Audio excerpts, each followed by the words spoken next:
Evening, guys. Just wanted to do a quick breakdown of this week's boxing, which is the card from Wembley, headlined by Katie Taylor, facing Karen Karabajal.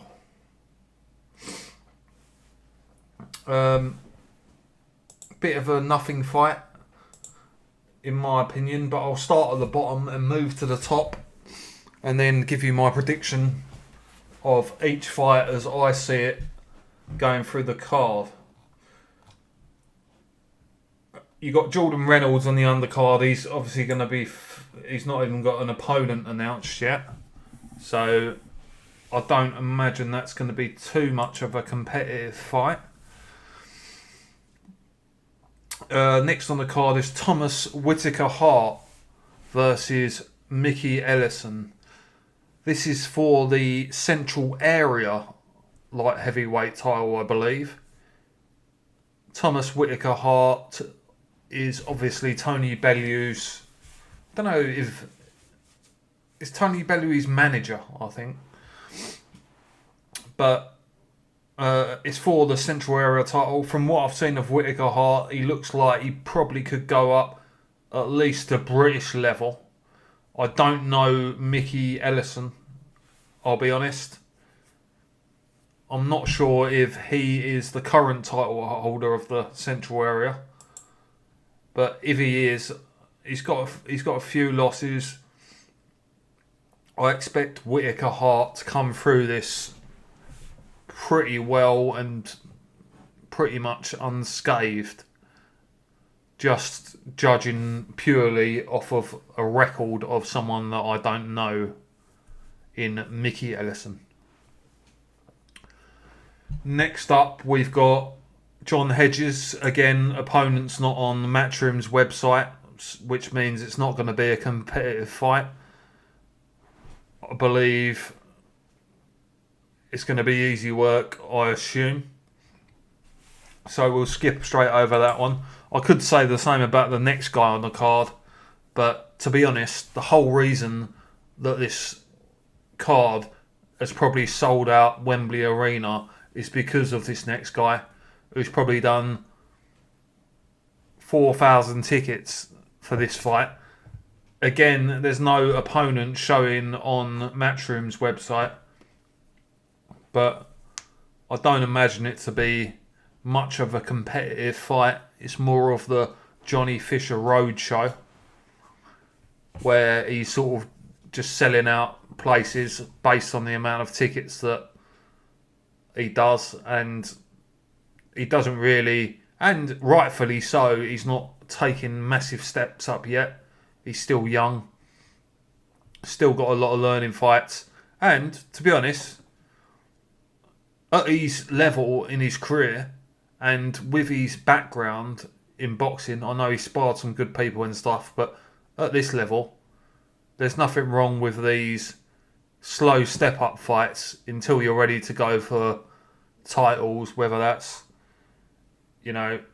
Southern Area title or British title further down the line, and gradually work your way up. And who knows what future he's got ahead of him. He's a big lad and he can punch. Next up is Gary Cully. Now, he's fighting a guy who's undefeated but has 3 draws. Just going to have a quick look on BoxRec, because I'm not obviously familiar with this guy. He's French. He's ranked number 4 in France on BoxRec. Looks like he's coming off of a load of 8 rounders. He's only done 10 rounds twice in his career in 21. And he has only ever fought outside of France once, which was in his last fight in Germany. It's not adding up as a competitive fight. I actually rate Cully quite highly, and I think he should just be fighting better guys than this at this stage of his career. Cully's 14-0. This guy's got a good record. He's fighting 16-0 with 3 draws, but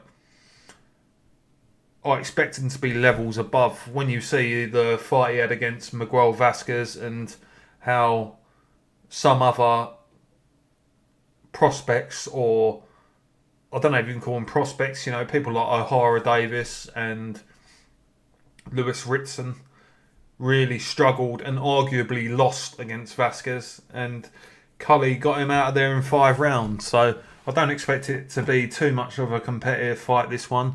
Good win on paper, and hopefully it's some sort of, you know, the guy must have some sort of ranking to position Cully up further in some sort of governing body or sanctioning body. Right, moving up the card. The next fight's quite an interesting one. We've actually got a couple of European title fights on this card, which are the next 2 fights up on the card. Mary Romero, who is the current proper European EBU champion, is fighting Ellie Scotney. Now,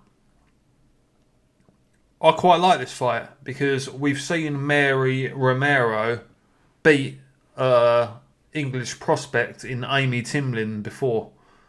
I can't remember when that was. It was probably a couple of years ago. It might have even been on lockdown. I can't remember, but she was on a DAZN card before, and she beat Amy Timlin.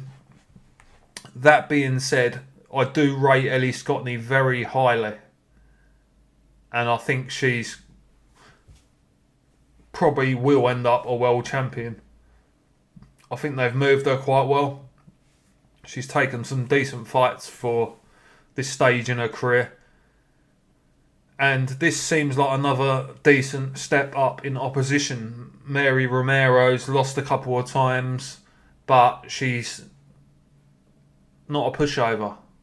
And she's a rightful European female champion.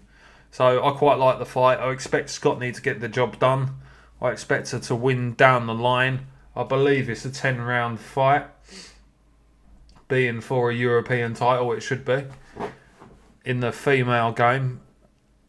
So I hope and I think Ellie Scotney will become European super bantamweight champion.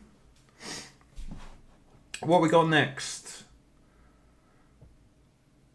Next up on the card, we've got Jordan Gill versus Kiko Martinez, which, in my opinion, is the fight of the night.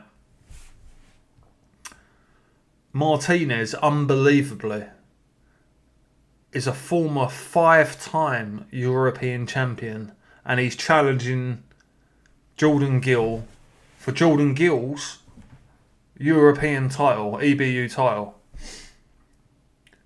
Martinez, obviously, as well, a 2-weight world champion, as well as a 5. I don't know what weights the Europeans were in, were they? I don't know without looking back, but he's a 5-time European champion. He's coming off a mad little run, really. Albeit his last defeat against Warrington managed to get him out there in a very good performance. He wasn't without his success in the fight. He had lots of success, and he actually broke Warrington's jaw. The guy can punch for days, as we see in the previous fight to that, when he sparked out Kid Galahad, who formerly has never been knocked out in his career, and as far as I know, never been knocked down off the top of my head. He was knocked out badly. He was first knocked down, and then he got up, and then Martinez walked across the ring, almost in Del Boy Chisora fashion, when Chisora walked across the ring and banged out Takam with that punch after he got up. Martinez done the same thing here.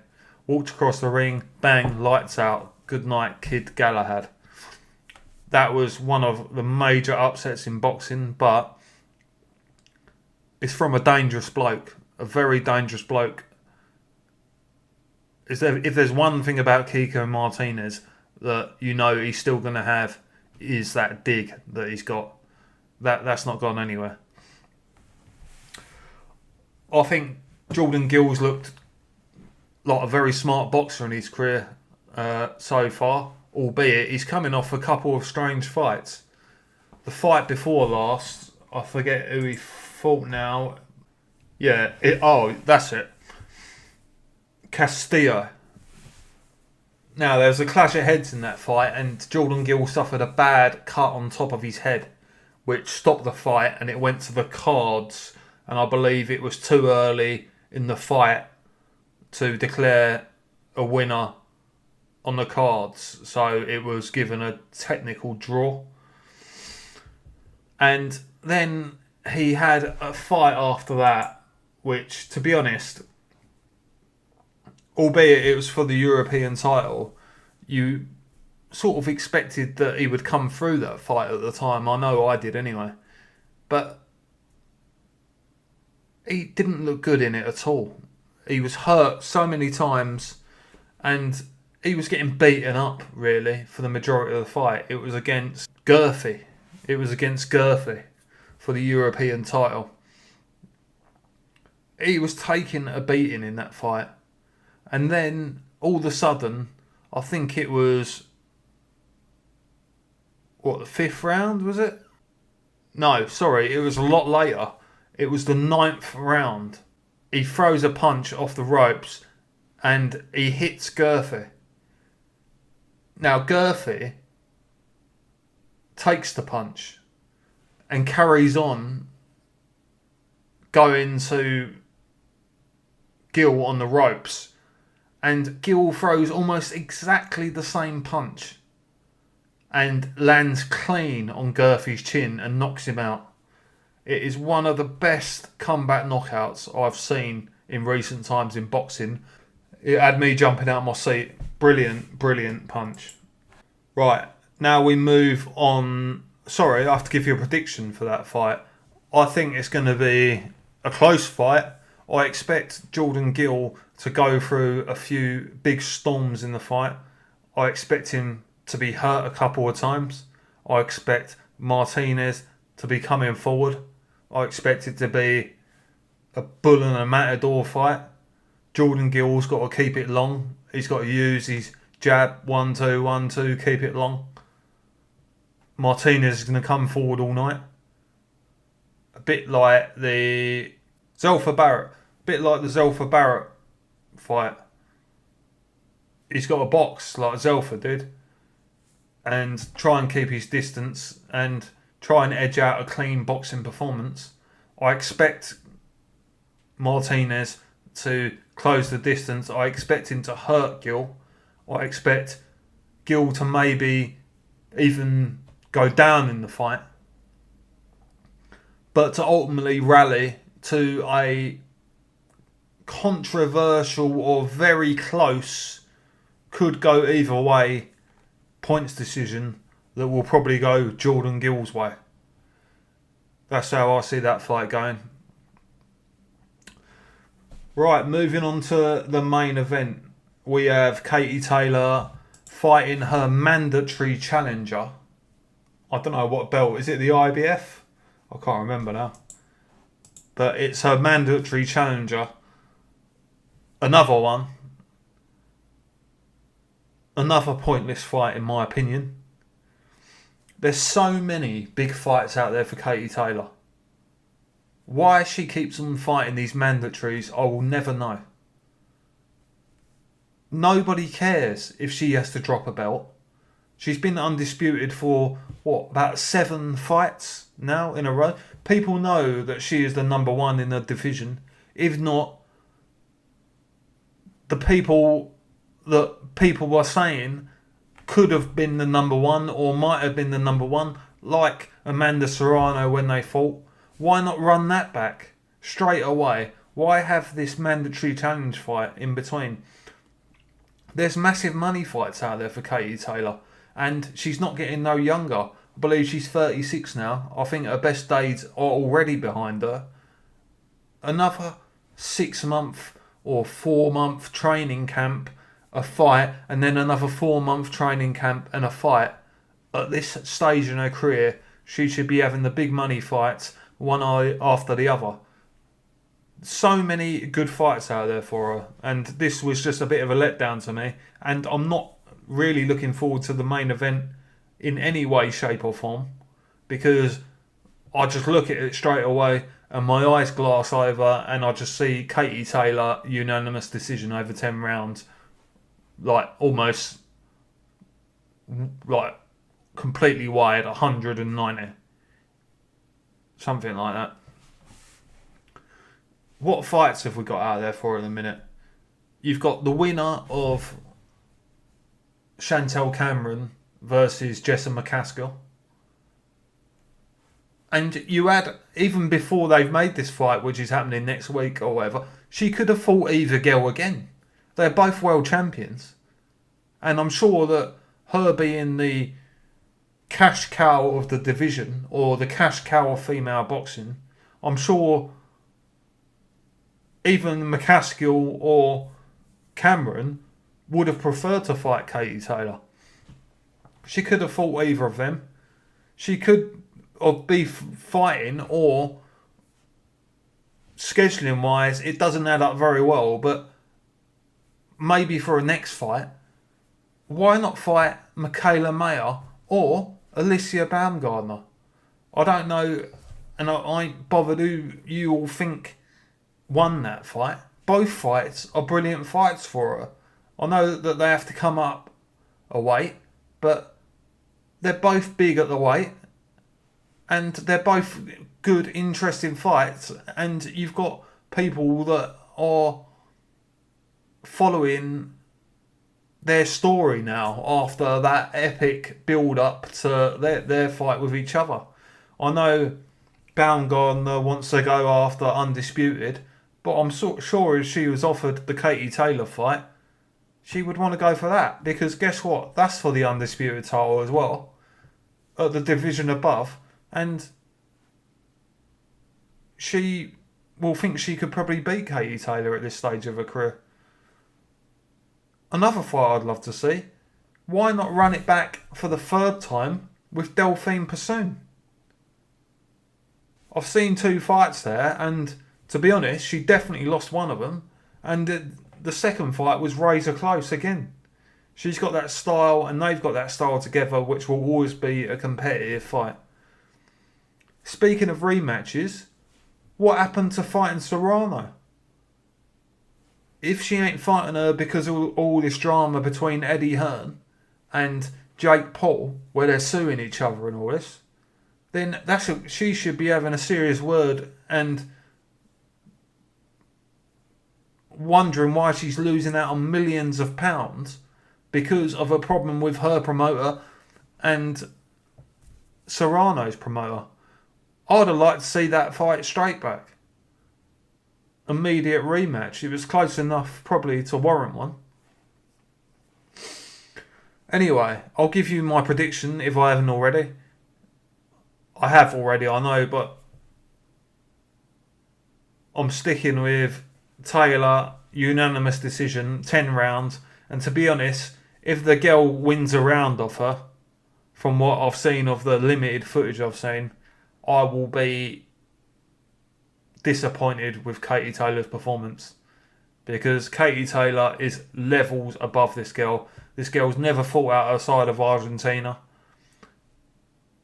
She's a little bit taller than Taylor, but this is like stepping up about 5 levels.